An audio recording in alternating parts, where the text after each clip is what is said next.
Ada seorang anak muda di rumah sakit di Riyadh, kejadiannya Bapak Ibu sekalian, dia naik mobil, bawa mobil terus tabrakan, kakinya patah.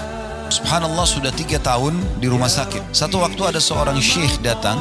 Syekh ini selalu setiap hari bolak-balik ke rumah sakit, pindah dari rumah sakit ke rumah sakit, hanya untuk amit kepada pemimpin kepala rumah sakit untuk diizinkan keliling kamar-kamar pasien.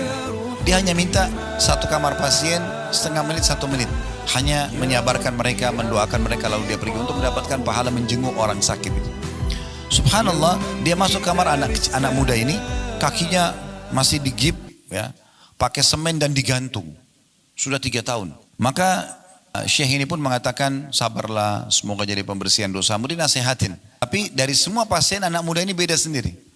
Dia mengatakan begini, Syekh, jazakallah khair, semoga Allah balas Anda dengan kebaikan atas jenguk ini, kejenguk ini, yang mendatangi menjenguk saya, dan juga doa-doa Anda. Tapi perlu Anda tahu, saya malah bersyukur sama Allah dengan musibah ini.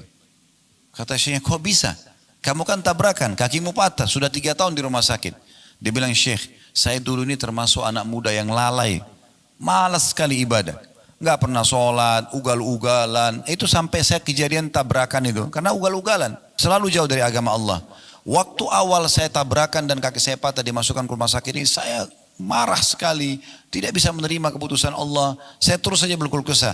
Tapi karena memang dasarnya kaki saya patah, saya nggak bisa buat apa-apa. Dokter pun nggak bisa buat apa-apa. Sampai akhirnya saya pun mulai merenung, mulai berpikir, sampai pada puncak saya merasakan ini adalah bentuk kasih sayang Allah.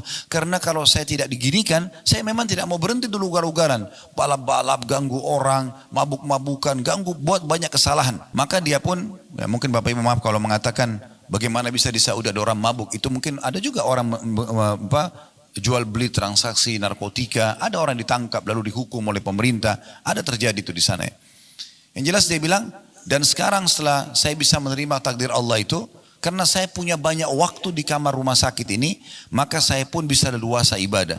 Sekarang saya beritakan berita gembira, Syekh, saya nggak pernah tinggalkan sholat 5 waktu, on time. Yang kedua, saya sekarang hafal 30 juz Al-Quran.